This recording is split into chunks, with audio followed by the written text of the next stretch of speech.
जय गुरुदेव.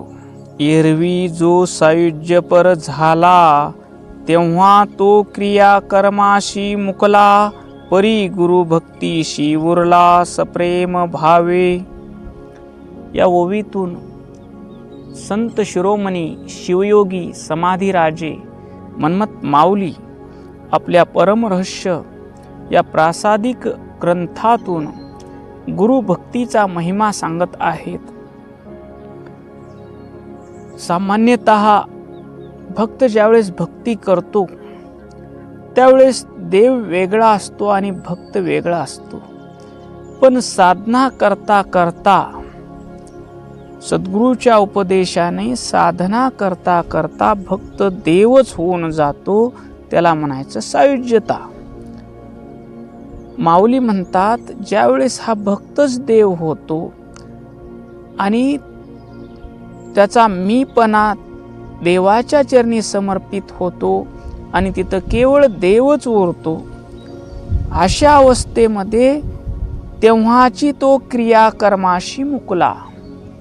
कर्माचं बंधन केव्हा होतं? ज्यावेळेस मी करता आहे हा भाव असतो किंवा फळाच्या अपेक्षेने कर्म केले जातात त्यावेळेस ते बंधनकारक होतात. पण ज्याचा मीपणाच गेला, देवाची भक्ती करता करता तो देवच झाला, अशा साधकाला कर्माचं फळ किंवा कर्माचं बंधन लागत नाही. क्रियाकर्माशी तो मुकला म्हणतात. परी गुरु भक्तीशी उरला. पण ज्यांच्या उपदेशानं आपल्याला भक्ती कळाली, देव कळाला, अशी गुरुची सेवा, गुरुचं दर्शन, गुरुचं स्पर्शन, गुरुचं संभाषण, गुरुवाक्याचं श्रवण, निष्काम भावनेने केवळ पूर्ववळण, गुरुचं दर्शन घेतल्याशिवाय करमायचं नाही, गुरुचे शब्द ऐकल्याशिवाय करमायचं नाही.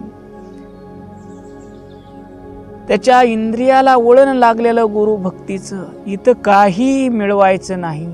जरी तो देव स्वरूप झाला किंवा मुक्त झाला तरी प्रेमापोटी, अपेक्षेपोटी नाही, प्रेमापोटी, निर्मळ प्रेमापोटी तो गुरु भक्ती करतो. असा या ओवीचा सरळ भावार्थ आहे.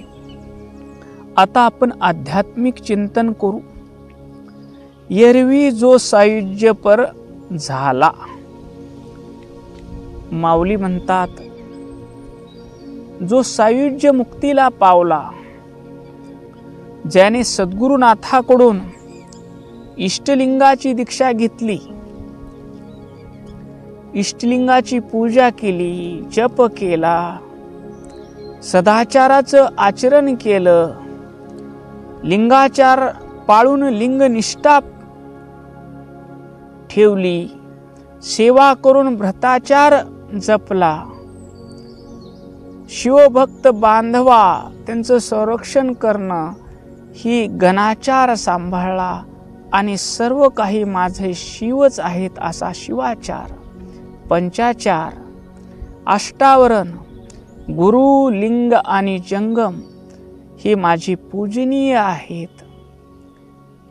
भस्म, रुद्राक्ष आणि मंत्र हे 3 पूजेचे साधन आहेत आणि तीर्थ आणि प्रसाद हे पूजेचं फल आहे. अष्टावरणाचं आचरण केलं, पंचाचाराचं आचरण केलं आणि निर्मळ त्याला भक्ती प्राप्त झाली. सद्गुरुनाथाकडून त्याला मंत्र दीक्षा मिळाली. त्याचा देह शुद्ध झाला, देहाचं आचरण शुद्ध झालं, मनाची चंचलता सद्गुरूच्या मंत्र उपदेशानं, मंत्राच्या जपानं थांबली. असा शिष्याला सद्गुरुनाथ शिवयोग शास्त्र शिकवतात. त्याचं शुद्ध अंतकरण पाहून शिवयोग शास्त्र शिकवतात. त्याला भक्तस्थल सांगतात. भक्ती कशी करायची? शुद्ध अंतकरणानं इष्टलिंग पूजा करणे, गुरु, लिंग, जंगम यांना एक रूप पाहणे, दृष्टीनं, पवित्र दृष्टीनं जगाकडे बघणे, ही सगळी निर्मळ भक्ती भक्तस्थलात शिकवतात. माहेश्वर स्थलामध्ये त्याचा प्रवेश करून देतात. तो परद्रव्य पर नारी याचा विटाळ धरतो आणि इष्टलिंग पूजेमध्ये एकनिष्ठ होतो. आम्ही नेनो कर्म अकर्म विधी निषेधाचे धर्म, लिंग पूजा हा स्वधर्म एकविध आमचा. अशा माहेश्वर स्थलाची त्याला लिंगनिष्ठा प्राप्त होते. पुढं प्रसादी स्थलामध्ये त्याचा प्रवेश सद्गुरु कृपेने होतो. सद्गुरुनाथ त्याला लिंगार्पित कर्म परम हाची धर्म हा उपदेश करतात.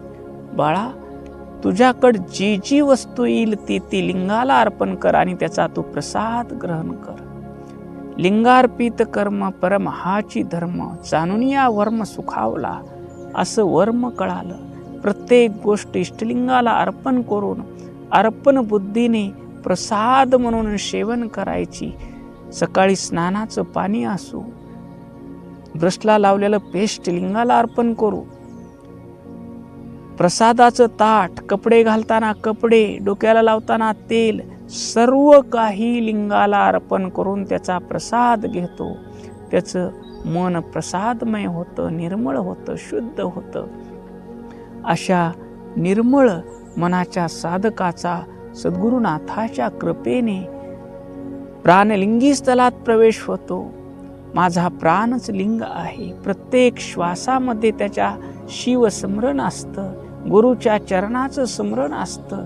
अशी त्याची प्राणलिंगाची साधना सद्गुरुनाथ करून घेतात आणि पुढं त्याची शरणस्थलामध्ये शिवपती आहे आणि मी जीव सती आहे. मारी तारी चित्ती आहे ते करावे, आम्ही जीवे भावे शरण आलो. दास तुझे आम्ही जहालो शंकरा, न मागो मुशरा तुझ काही. जैसा तैसा भोग घडो या देहाशी, न घालू तुम्हाशी संकटाते. या भावनेतून शिवाला समर्पित होतो. तूची करता करविता देवा अवघी तुझी सत्ता. आम्ही बाहुल्याच्या जाती सूत्र दोरी तुझे हाती. या भावातून आपला मीपणा देवाच्या चरणी, शिवाच्या चरणी समर्पित करतो आणि अशा शरण स्थलात मीपणा संपलेल्या साधकाचा गंगा जसं सागराला मिळावी तसं हा जीव ऐक्यस्थलामध्ये गुरुकृपेने शिवस्वरूप होतो. गंगा सागराशी मिळाली, पुन्हा न परते सागरूची झाली. तैशी चित्तवृत्ती समरसली, पूर्णानंदे शाश्वत. असं त्याला शिवस्वरूप झाल्यानंतरही, शिवस्वरूप झाल्यावर त्याच्या देहाकडून कर्म जरी होत असले तर ते कर्ता भाव नसल्यामुळं बंधनकारक होत नाहीत. त्याला पाप पुण्य लागत नाही. न पुण्य न पापम सौख्य न दुःखम, मंत्रो न तीर्थम, वेदो न यज्ञम, अहम भोजन्यव भोजन भुक्ता, चिदानंद रूपो शिवोहम शिवोहम. अशी अवस्था होते. या परमपदाला पोहोचलेला शिष्य जरी सायुज्य शिवस्वरूप झाला तरी आपल्या गुरुला विसरत नाही. ज्या गुरुनं मला ज्ञान दिलं त्या गुरुचं झोपेतून उठल्याबरोबर ध्यान करतो. गुरुचरणाची मानस पूजेमध्ये चरणाचा अभिषेक करतो. चरण पुसून घेतो, स्वच्छ वस्त्राने भस्म लावतो, कुंकुम हळद लावतो, बिल्वपत्र वाहतो, गुरुच्या चरणाची पूजा करतो, गुरुची आरती करतो, गुरुच्या शब्दाप्रमाणे जीवन जगतो, गुरुला रोज साष्टांग नमस्कार करतो. आता त्याला काही मिळवायचं नाही, मिळवायची चिंता नाही, गमवायची भीती नाही. केवळ प्रेमा भक्ती ज्या गुरुनं मला उपदेश केला ते गुरु माझं चैतन्य स्वरूप आहेत, माझे हृदयस्थ आहेत.